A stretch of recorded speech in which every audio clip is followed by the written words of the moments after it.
Right, so now here we are live on the latest of my liminal writing live sessions, where I have guests who are people that I have met through Substack and whose work I admire and who I feel are a great example of living in the liminal space and writing their way through transition times. So my latest guest is Youngmee, who writes, "Hey friend, keep breathing."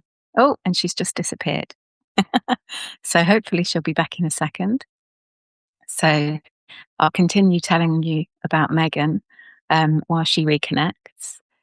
So Megan just wrote a post this week, actually, about being a psychic healer and intuitive, and that she has a lot of messages that come through. You're back. I just said, I think I'm having tech issues. Click. Speaking of liminal spaces, I'm here. Yeah. I was just introducing you and telling them about your work and your intuitive energy healing and psychic reading abilities and all of the wonderful things that you do. And I'm really glad to have you here. And I wanted to just talk to you about being in those transitional times and liminal spaces because since I met you on Substack, I've seen you go through a lot of thresholds and transitions, moving out of the jungle and moving back into town. So, if you could talk us through a little bit how writing helps you through these transitional times and other practices that you do that keep you sane in the liminal space. I call them the anchors as we can float into all of the different the dimensions and worlds that we create for ourselves. Yeah, I call them anchors. And writing has definitely been an anchor for me. It's something that I've done since I was 8 years old. And it's something that for me, I find my thoughts are so layered and so misty. And there's something about pen to paper that helps solidify it, helps linearize it. Because when things come in loops and waves, which I do see a lot of these transitions are, they're not always linear. They're around one round. That there's something about the line of going pen to paper that just helps me get all of those mixed up winding thoughts down. And then for me, I have a process where I read back through them, but not right away. I give it a little distance, a little space. And then I go, oh, wow, I wasn't seeing this, or that's where I was, and this is where I'm at now. And I find that, at least for me, working in this kind of otherworldly space, this unseen space, I have to ground. Like, I have to come back to space and time and tangible things. So I do a lot of writing with actual literal pen and paper because there's something very grounding for me.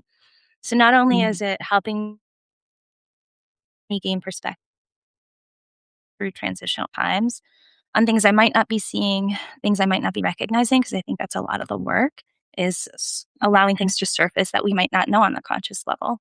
So I find that writing has all those layers for me, whether it's physical grounding, doing something physical on a physical piece of paper, but also that perspective looking back, that internal work that we do, and that being really honest with ourselves when we're not seeing things. So that's Mm. been Yeah. a lifesaver for me, truly. Yeah, it reminds me of the last chat I had with Mel Mosley, who I think is here. Hi, Mel. Yeah, she is. And we said that we actually, in the process of writing things down, discover what we're really feeling and thinking in a way that we can't if we don't write down what's happening. And Yeah. it's the action for me of the words coming out of the end of the pen, which sometimes feel like I'm not actually guiding them, that they're just Mm. coming out by themselves. And they reflect back to me things that have been hidden. Yes, absolutely. And we can face them because now they exist. They're in black and white, or in my case, usually teal and white, where we can actually see them because these unseen things, these thoughts, this mist, this stuff that passes through, it goes so quickly. Like I find that life happens and we're in it. And there's something about the process of writing that gives me that two steps, slowing down the mind, slowing down my actual day-to-day pattern, whereas that but to actually make time for that, it's like taking a step away from the story and then boom, it exists. Instead of Yeah. just kind of passing through, not being aware of it, then whatever kind of comes out, we can look at that and say, yeah, it's so revealing. It is really revealing. I wonder how it ties into the energy healing work that you do and like the energy that flows through you as the words come out on the page. Whether that's Mm, also a process too. I think it is. Now that you say that, writing something I've done for almost 40 years now. When I became conscious of the channeling, that was a very long, long, long process where it was like, what did that mean? Was that mine? What was the story going on? What was the theme going on? I have to do a lot of reflecting of a lot of information. I'll tell people my downloads come in kind of like an avalanche, like, and then I have to sit with it. So I think the writing helped me process information because I would write about a theme and then I would write about a dream. And then I would find 6 months later, 4 years later, 10 years later, themes that had been that created this meaningful story that would help me create. There's this library that happens when you start this work where things could be Hmm. very meaningless. Stuff happens, the smell of mint I just wrote about. But when I've been recording over time what these different themes and ideas and patterns mean to me, now it's much easier for me to recall all of that information very quickly to deliver messages. So I haven't Hmm. ever really thought about the writing to the channeling, but I do think that they're deeply related. For me, messages that come through to come through where it's like brain mouth connection, where I've learned to what I call let it pop out of my mouth. Barrier between whatever's happening back here and the thing shooting out. And before I would be like, I can't believe you just said that. I'm so mad that you just said that. You just like really upset that person or made that person cry. And so there was this like lack of filter between my brain processing and my mouth. Whereas I do find it's a little bit trickier to sometimes get into a flow with writing, but I almost feel like I got that brain to mouth filter because I was writing. I don't know. Now Mm. Yeah. I have illusion on I it, but think that, I do think they're really related between communication and the word. yeah, and I think that that filter that you talk about there, I think for me, writing provides that filter that I need between my own, not necessarily what I'm saying to other people, but between my own thoughts and what I say to myself in my Mm. head. And it allows me to process things in a way that I can't when I just sit and cogitate and get stuck in these loops. And I think that the writing of it, as well as showing me what I'm thinking and feeling, allows me to slow down enough to really think and feel it. Yeah, absolutely. That's I feel like the processing part where that dust sort of filters down. Before our live, we just had a conversation about how life sometimes feels like so many variables are changing, changing, changing, and that we're holding these jars of like silt and rock and sand. Jar, show me what's in this jar. And I had a client that he kept changing variables and couldn't come to a conclusion and didn't know what was working. I was like, I think we need this to just settle. Stop shaking the jar. Let those layers settle and let's see what's there. And I do think writing does that because it's got a slowing down process and it's got a physical process that you can't get that many words out on page when the brain's going so quickly. So I love Yeah. how you shared that to filter out your own thoughts and how you speak to yourself and how you speak even. I think that we don't realize how many layers are within us that when we have these Many, slowdown many. processes, we can go, let the dust Yeah. settle. What's there? And when you talk about themes as well, like, because I used to write a lot of fiction, I don't seem to do it anymore. I've stopped doing that now. But I wrote fiction for years and years. And I wrote loads of short stories, two novels, and a novella. And in the writing of my first novel, which took from writing the first scene to it being published, was about 6.5 years. And so in that time of my life, so many things changed and happened. And I thought I was writing a story about a woman whose husband went missing and exploring how her life was different to what she'd always thought it would be. And then when it was published and people started reviewing it online, and I was reading what they were saying about it, and they were spotting all of these different themes in it that I'd had no idea that I was writing to.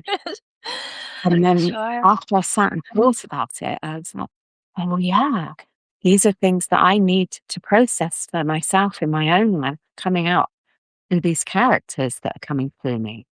And I was amazed. Mm-hmm.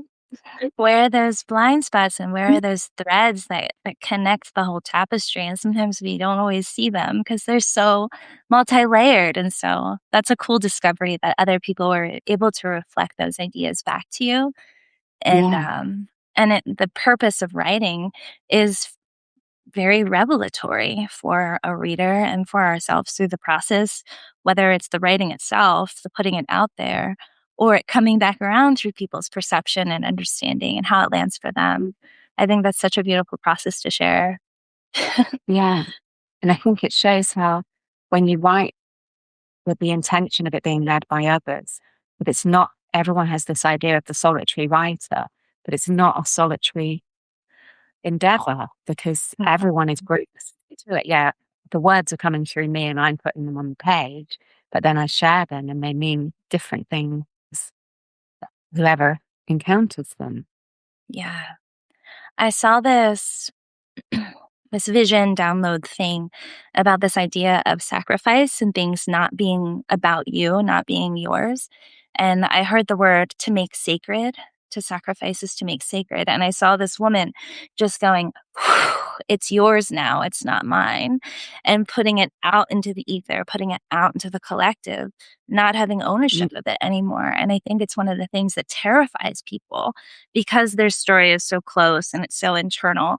And then to be like, this is all of ours. How do you relate to it? How do you see it? And I find it's my writing connects us so deeply that it's this sacred process. And it does sometimes feel like the one level of sacrifice of like, ugh, putting my heart, soul, and blood, sweat, and tears and struggles through the night.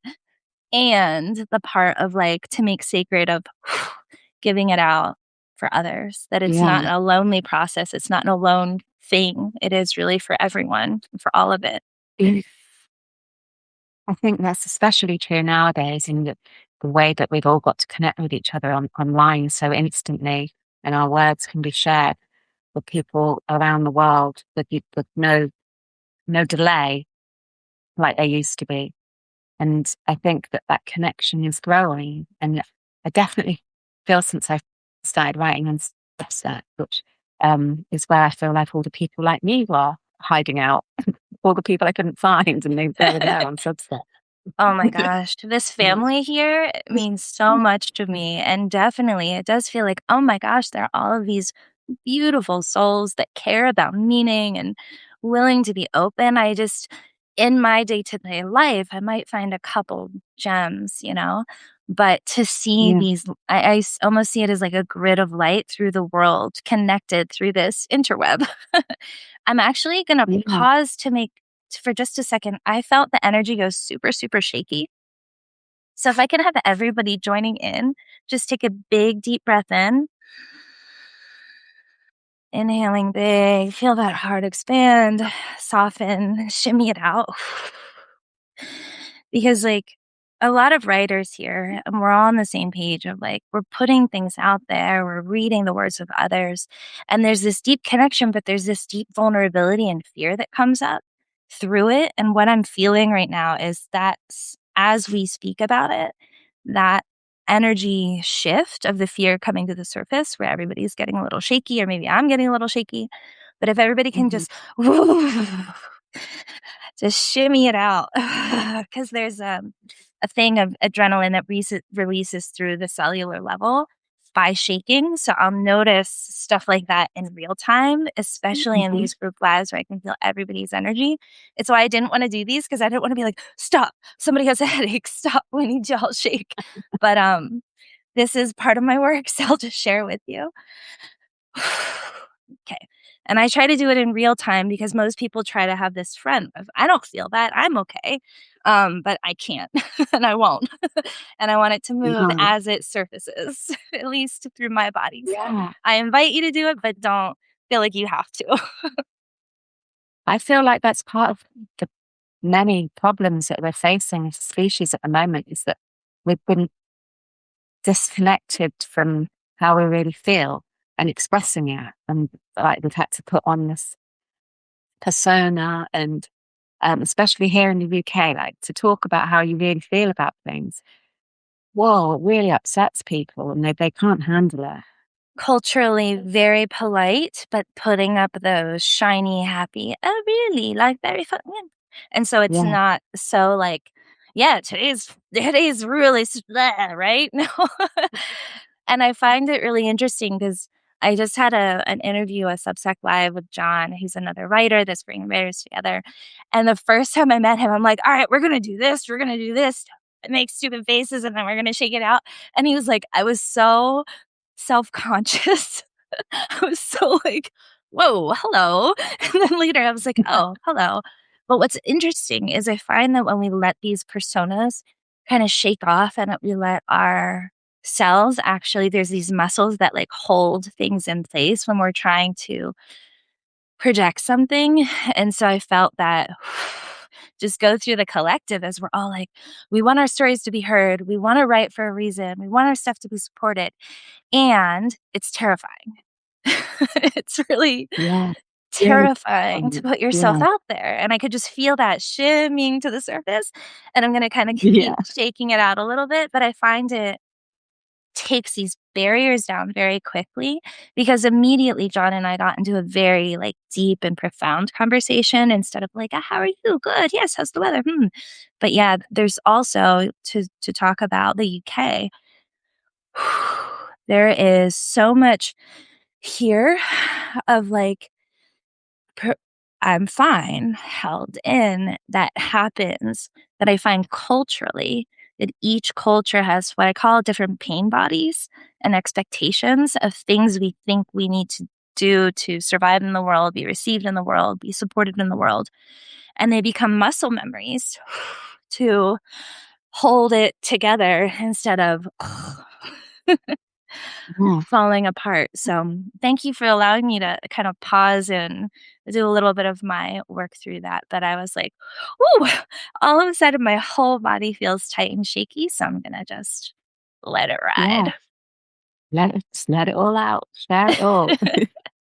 That's And what I we just need invite to people do. to do the same because whatever I'm doing will help physiologically move that energy within you.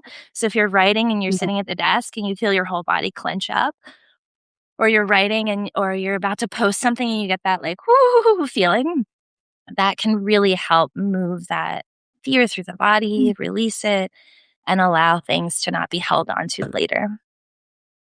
I wish I'd known that 10 years ago when my first novel came out, 'cause I You was know what I'm talking about, the like, freaking yeah. I was like, "Why did I ever think I wanted to publish a novel?" what are people Didn't gonna read it think? and I'm say an things. idiot. I wasted 10 years of my life. And it's like, fair enough. It is so scary to put so much of yourself into something you love so dearly with the Yeah, weird world out there. And so we're allowed to feel that. We're absolutely allowed to feel that. But there are certain things that will help it just not get stuck in the body yeah, and in the mind yeah. loop. I wish Oh, you felt Think that. I now. just was reading the comments, somebody felt that. I love the feedback that people can actually feel the shift in the collective Yeah. energy, that we're much more connected than we realize. So thank you for sharing that you could feel. Mhm. Yeah. I remember in lockdown, I started doing online Qigong classes, and I was a bit skeptical about whether I'd be able to get enough out of it with it being on Zoom because it's all about energy work, but could completely feel the whole energy of everybody in the class and the teacher through Zoom. And since the lockdowns, I've also myself taught solely online, whereas I never taught online before lockdowns. I did everything live. Yes. Um, and yeah, I can feel the energy that I'm sharing with others be felt by them, and I can feel their energy coming through to me. And so my skepticism has completely gone. Wow. Thank you for sharing that. I find that when we talk about these ideas of energy or shared ideas or shared states, it's something that you really can't know until you've experienced it. And I've always differentiated this idea of knowing something, this idea that floats in the ether, secondhand knowledge, reading a book. Okay, that's interesting. That's nice. Versus living something. The second you have a lived experience and you go, this is real. This is something that happens. I literally just felt that shake through my whole body. And now everybody feels just a little more at ease. Then it's wisdom. It's known. It's true instead of something hippie in Peru tells you. So that's why I love these states, and it's amazing that we're seeing it across space and time. That you're seeing it from a video you might watch on YouTube or watching afterwards, you might still feel this. That it's Yeah, literally shared across space and time. And that's something that quantum physics tells us exists, that matter can yeah, be affected across space and time, even if it's separated. So, to get away yeah, from the woo woo, that this stuff is very real, grounded, actual stuff. But I'm so glad that you had that personal experience, because I tell people, like, come on in, just see what it feels like to stay together and feel energy move. Because once you yeah. know that's what it is, it's different. It is. It's completely different. And I've done a lot of like research and studying over the last decade into different spiritual traditions and into quantum science. And what I have come to believe is that they're all saying the exact same thing. I totally agree.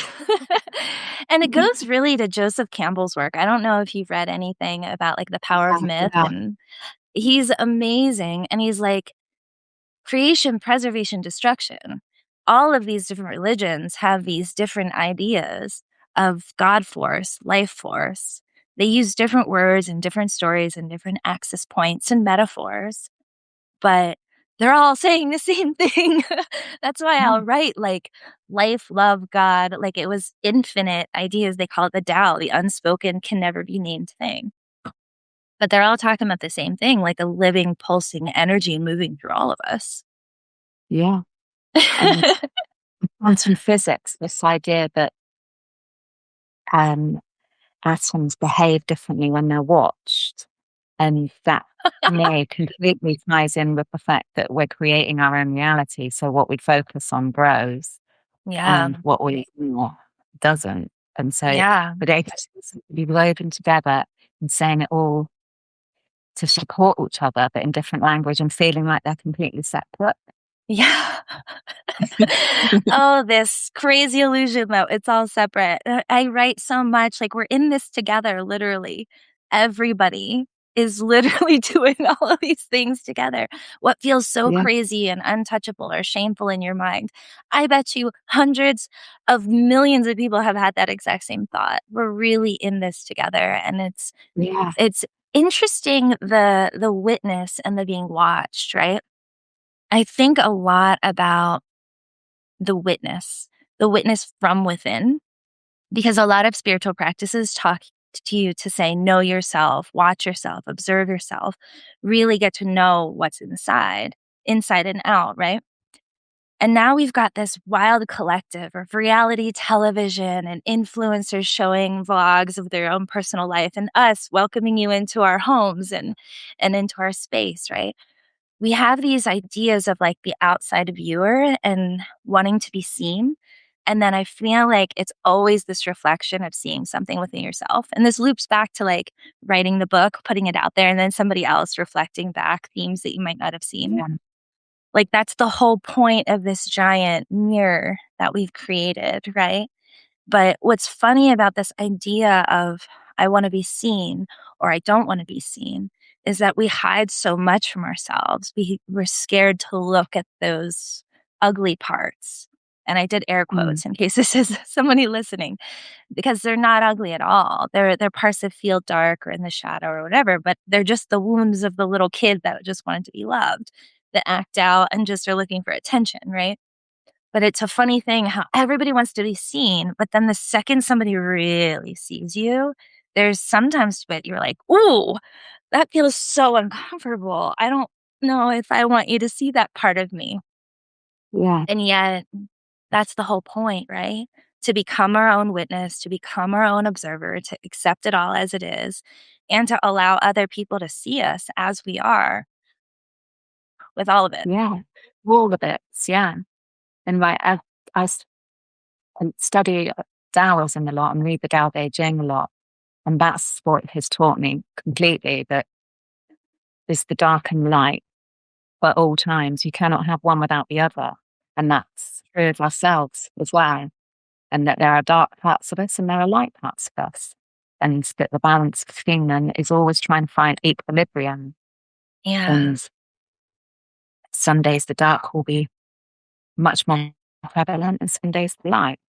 And I wrote recently on note about um like some days I get up and the dark is really, really there. I feel fearful and anxious. And I don't know what about. There's nothing in particular, but I've just got this general feeling of fear and anxiety in me. Mm. But then other days, I feel great and I feel light. And I know that this is the Tao flowing through me in all different ways, but it does. Yeah. And it has its purpose and it has its place, and it's not anything to feel ashamed of waking up having a rough day or being like, I feel off, I feel a little grumpy. What's so interesting is my last probably 5 or 6 years have been a study of the dark. And the human brain goes light, dark, good, bad. And it creates this duality, right?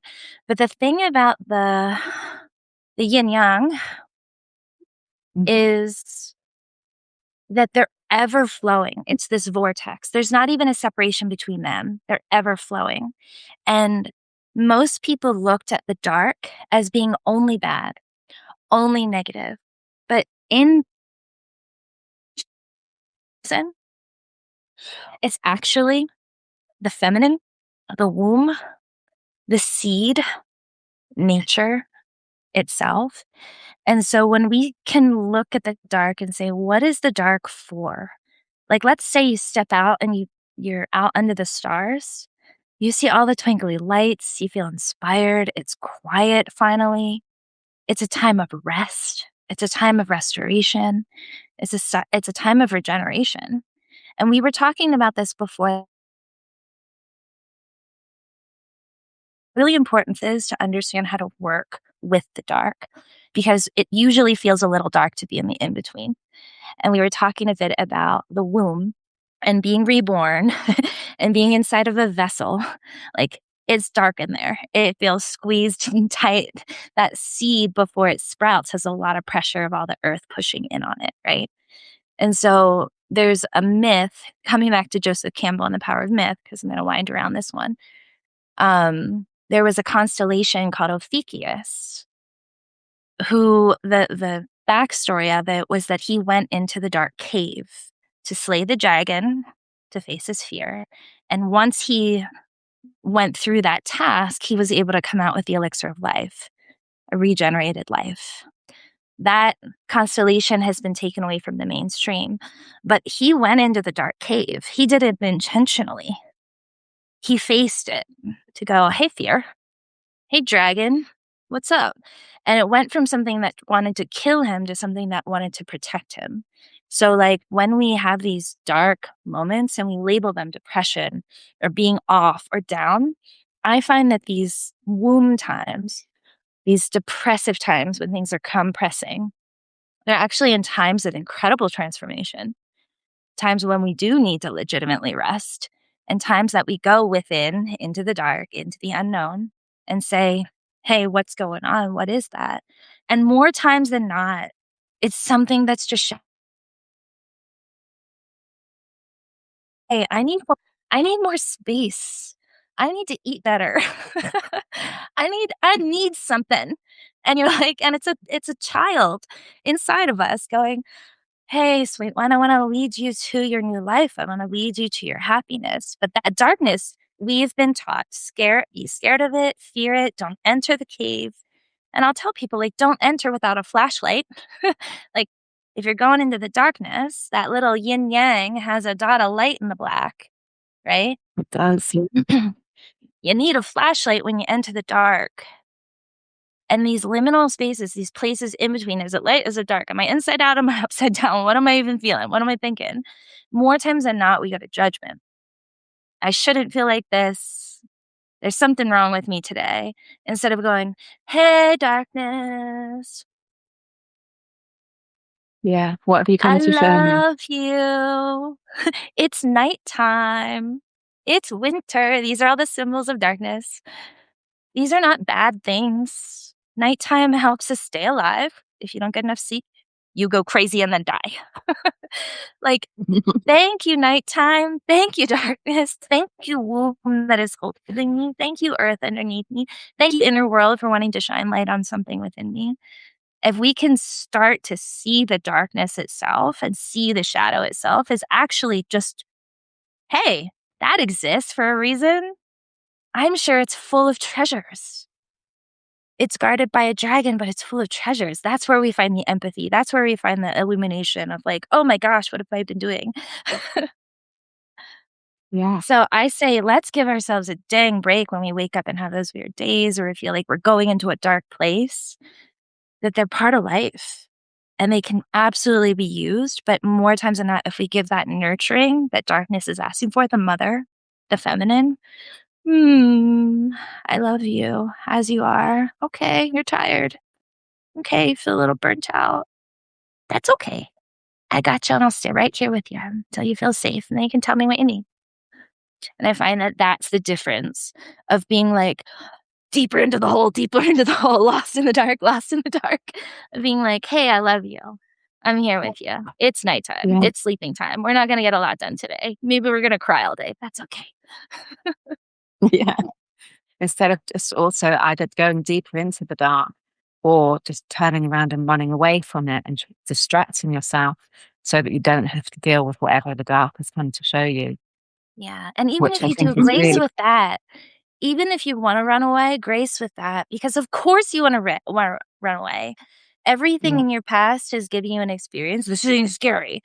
And everything that society has told us. So it's like, even if we do run away for a little bit, I try to have grace with that. I checked out for like 2 days this week. And I was like, had the thoughts, why are you doing this? You're a piece of crap, blah, blah, blah. Like the track. Everybody knows the track. And I was like, I'm yeah, just going to let myself do this. And I'm going to just watch what happens. And I will say the light in the dark, breathe again, observe it. And yes, of course, you want to stay with it. But even the part that wants to run away, I try to give so much grace to that part because, like, it's just scared too. All of it yeah, is acceptable. It's understandable. I find the more we have grace, even with the things that are resisting and even with the fear, it just starts to soften it back a little bit. And then we can get through those times a lot more gracefully. yeah. I think that's one of the biggest things I've learned in the past decade in this journey that I found myself on is to just stop giving myself such a hard time. Give myself grace for whatever All comes, of it. whatever I feel, whatever I do, and however I behave. Just be much kinder to myself, and Mhm. it works. The kind, Yay.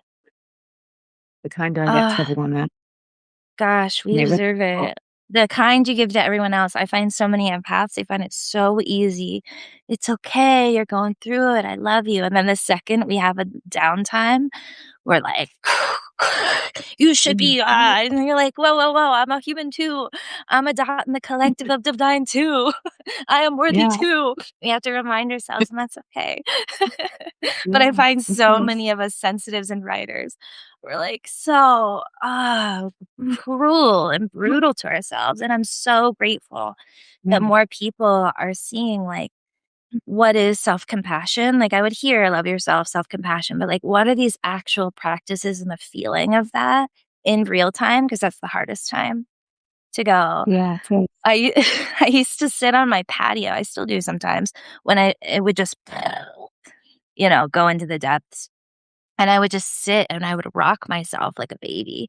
And I would hug myself and go, "I love you right here and now, Megan, as you are." Even if I had been doing bad behavior or checking out, I would just like hug myself so hard and cry, "I love you right here and now, as you are. I'm not leaving you."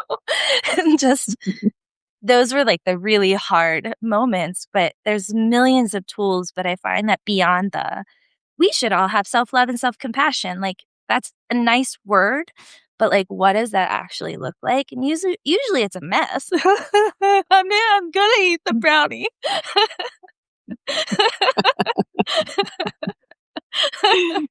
And, like, let's get And I'm real gonna about it, feel like, bad it's full about of snot and self-loathing. it. Yeah. Sherry, I just need to say, Sherry has said in the chat, "I am my worst enemy." Oh, I used to be mine too, but now I'm my best ally. And it's been a long journey to get there, Yeah. but Sherry, be kind to my friend Sherry, she's deserving of all the love. Be kind to Sherry she is. because there's really goodness. Really, I love She you. is. We've been We there. all We do it all. yeah. I think when I read a translation of the Tao Te Ching years ago by Stephen Mitchell, and there was something that he wrote in the introduction to it, which really made me realize that all these judgments that I was putting upon myself and others were completely invalid. And he talked about how when we're born, we're all like a window that's just been polished and completely clean. And then everything that happens to us as life goes on puts smudges and smears of dirt on our window. And like some people gather loads and loads of smears and smudges of dirt. So there's only a little bit of light getting through, while Yeah. others only get a few bits of dirt and the light remains quite full. And that really made me reflect upon the things I was telling myself about myself and all the things that had happened to me that had smudged my window and that had made me feel that those smudges were me and not just something on my window. Yeah. Ah, so beautifully stated. And it's a perfect metaphor that I call it the filter, right? The things that we hear about ourselves, society tells about ourselves. And it's so subtle and it's so slow happening sometimes, or when we were so little. And so we didn't even know that there was this perfect light within us and that accidentally got smudged. And even the smudging itself isn't our fault. And that Mhm. it's not us, and that thought's not us, and that work of constantly checking in and watching that thought. Are you true, or are you something somebody said a long time ago? Are you Yeah, true, or is that something I heard along the way? And just that work of mindfulness. It doesn't have to be a sit down, you know, meditation for an hour, but it's just really checking in with that thought. You're a piece of crap. And being like, wait, where did that come from? Or you're never gonna whoa, whoa, whoa, whoa, whoa, whoa, whoa, friend. Where are you coming from? Like, I would, like, hear it, it would be kind of jolting because at first it was just my natural track, as I'm sure you can, appreciate yeah, and understand as well. Like, for a long time, these thoughts are just your thoughts, and you think that's all there is, and then this is why the taking the step back and then another step back, like, "Hey, thought train. Let's slow down for a second. And to bring it back to writing, I think that's so important that it slows it down Mm. enough and then you can see the thing. If you're writing that thing to yourself, why won't you ever learn? Why are you still here? Or whatever mean, critical, demanding, unfair thing you're saying to yourself. First of all, thank you for being brave to write it down and be honest with it. And then you look at it and you're like, yeah, that's that's not something I want to say to myself. And that's not true. Yeah. This is And the that's work. what This is Perry the said false evidence appearing real, fear. yeah. Yeah. Yeah. And that's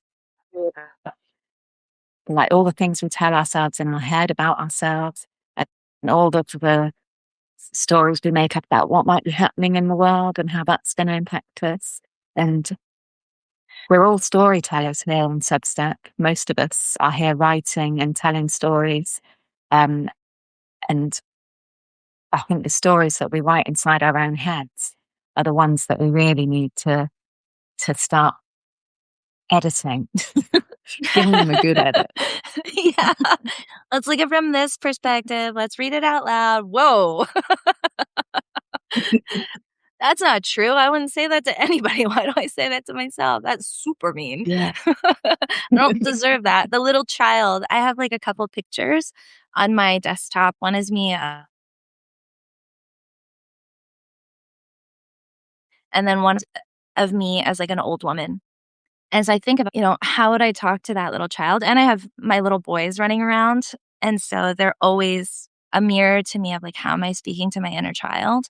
And not perfectly, by the way. I will not claim for a moment I have this all figured out. But there's just this Yeah. constant practice and reflection. And then for my older self, I'm like, what do I want to look back on for my life? How do I want her to feel in terms of her health and wellness? I'm always kind of looking at my life from those different perspectives of self. Like, I think a lot of people do talk a lot about the inner child and treating that little child. Like, I always use the example when people are learning something new, I'll teach I'm like, when should I do it? I'm like, slow down. I was like, we just learned something completely new in terms of a way of thinking, treating our body, existing. And you're not going to get it perfectly the first time or probably the 100th time. But like when you watch a child learn to walk, would you scream at them and say, you should have been running yesterday, you idiot? I hope not. No. We'd probably go, wow, look at you. You got up again. You're Yeah. going to get it. Do you need a hand? Do you want any help? Look at you, I'm proud of you. And then they fall on their butt. Oh, you shouldn't have fallen on your butt, you idiot. No, you would never in a million years ever treat somebody like that. Actually, you would. You'd treat yourself like that. And sometimes we treat Yourself.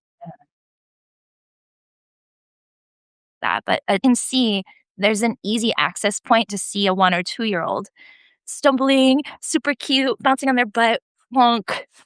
And they're gonna run one day. Of course they are. They keep getting up, they keep taking a step, of course they are. And so you sit, you encourage, you go, "Isn't that cute? Aren't they great?"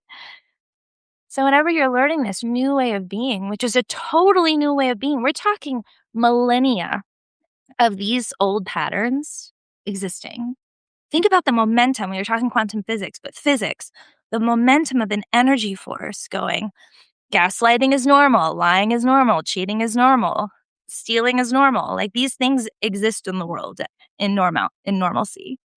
And then to shift that momentum and move it in a different direction, it's going to be like, get up again. You Yeah. got it. It's Get big up deal. again. Try Yeah. again. I find that people's expectations of transformation are so mean. I should have done this yesterday and be doing it perfectly. I find them Yeah. so violent and mean instead of, hey, look at you, you tried again. I'm so proud Yeah. of you. You're strong. Oh, you're so cool. You're so strong. You're so amazing. Of course you're going to get it. But you're Yeah. going That's against what we all need to hear. millions of years, like thousands of years of millenniums of energetic patterning. So let's give ourselves a dang break. Yeah, that's it's not gonna change overnight. But everyone that's trying to be the change and that is living from their hearts and showing love and expressing love and sharing their gifts with others in the way that you do, Megan, is part of the shift. And you're getting up again over and over and over. And that's all we can do. And why we celebrate ourselves and each other. Look at you. You posted again. Look at you. You took that break when you needed it. When you needed it. I see a lot of people being like, I should have posted more. I've been gone for a month. I'm like, great. Go live your life. Take care of you when you're inspired, right? Take it easy. Like, certainly there's a lot of push on like, get a schedule, be consistent, do a thing, do it perfectly, but hack this, hack that. And I tend to come at it from a very different perspective of like flow. Like, there's going to be ebbs and cycles of this. There's going to be times that you're so inspired and write 6 things. And there's times that you are in inner world or you're crying in your bed or you just need to take a walk or hang out with some Yeah, friends. And like, you need that. Your humanness and your body need that. And so I definitely. find just giving that extra like love, support, grace, where we celebrate people. We really celebrate people. We celebrate ourselves. Good job getting up again. I literally will say that to myself in the morning some days when it's hard. Look at you, out of bed. Mm, Yeah, we did it. we're doing it. Oh, So thank yeah. you, Megan. I think on that wonderful note of celebrating all of us, we can end our liminal chat today because I have to go out in the real world in my hometown and meet some friends. That sounds perfect. What an amazing transition that was. Well, it's been really great to chat to you, Megan, and Thanks I've enjoyed everybody every for moment. joining. Yeah, thanks to everyone for coming. And lovely Sherry, you are wonderful too. And see you soon. And see you all next time. My next guest is Shruti in 2 weeks. Hooray. Okay. Take care, Nice everyone. chatting you Bye in bye. and creating this. Bye.